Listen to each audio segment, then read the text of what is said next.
Hey nerds, we're here with Sam Witwer, and you play Orm in Justice League Throne of Atlantis. I love that you said "Hey nerds." It's kind of like you understand that even 15 years ago, that is a completely different context. Oh yeah. Hey nerds!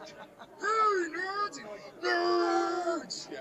No, this is how this is the call of my people. Yeah. Exactly. You play Orm. He's the antagonist of the film. He's an intense character. He's very antagonistic. Yeah. The guy is youthful, very talented, has some good intentions in there, but he's arrogant, and he thinks he's better than people. And he does have some good intentions, but that arrogance subverts it. And so I hope that we have an interesting character up there. It'll be interesting to see because I haven't seen it. I have some notions about what I think we did and what I was trying to do, but we'll see if we accomplish that. Now, Orm is a very kind of conflicting character because he does just want the best for Atlantis, Yes. but his methods are difficult. Yeah, he's the kind of guy that makes one mistake and then follows it with 5 other mistakes in an attempt to justify the one mistake he just made. He's that guy. Like, no, I meant to do that. We're going to keep doing it. We're going to go further. He's that guy.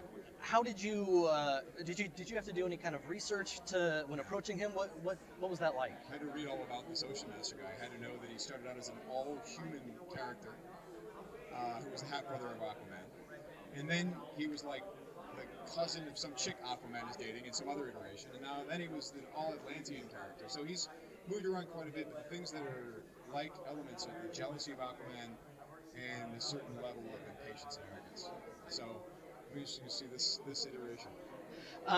Now, you are no stranger to voice acting. You've done Darth Maul. You were the Star Killer for LucasArts. So, when you're approaching a character like this, what do you have to do? I mean, because you seem like a fun-loving guy. So, Well, you have to give the character a point of view. You have to understand that this character thinks everything he's doing is reasonable, and while at the same time, because it's DC Comics, you do have to make it bigger than life at some point. And hopefully, those big, bold moments are not so bold and overblown that you don't understand where the character is coming from. So you have to definitely keep in mind that you shouldn't have too much fun. You should temper it with some sort of intention behind it, and hopefully the character will come across as his own brand of insanity. Let the audience judge him, but as the actor, you can't judge the character. You have to think he makes sense. And at one point, he made sense to me. I just don't remember what exactly that sense was. So perhaps I'll judge him along with all of you when I see it. When were you first introduced to comics and Justice League? Well, grew up with the Superman film, Christopher Reeve. Then saw the Michael Keaton Batman. That led me to read Dark Knight Returns, Killing Joke, Batman Year One, and Arkham Asylum in rapid succession, and I was hooked. At that point, I was completely into it. And I haven't learned more about a lot of the other Justice League characters until recently, past few years. So I kind of dabble in all geekdom. Love that.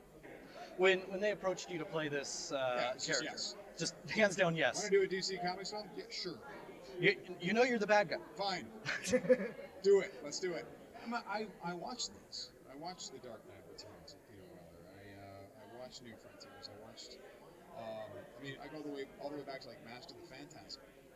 That incredible performance of Mark Hamill as the Joker. Yeah. So I actually really enjoyed this stuff. So they didn't have to twist my arm at all. If there was any character that you could take a crack at in the future, Batman or Indiana Jones, something like that. Yeah. Yeah, I think the fun thing is that all these actors hit these different cracks in these characters, and they keep presenting different versions. And it's really fun. And you have to do that because these characters are like 85 years old. I mean, it's amazing that we're still learning new things about them after that much material. So, I don't think they're going anywhere anytime soon. No. Yeah. Thankfully not. I'd be out of a job. That's right. Then I guess last thing. What you are playing such a conflicted character, but if there was something you would hope that the audience would take away from him, I mean, what is the moral of Orm? What is the lesson we learned from Orm? I think it's exactly what I said in the beginning. If you make one mistake, don't compound it with 5 others to make it seem as if don't commit to the mistake. Reverse engines, turn around, pull a 180. You know, write your course. Don't let your ego run away and let you play the role that you were ever so briefly in that one moment that you made the mistake. Don't cast yourself as that. Do something good rather than be villainous. Well, that is good advice. Yeah. Thank you so much for spending some time. Cannot wait to see it. Thank you very much.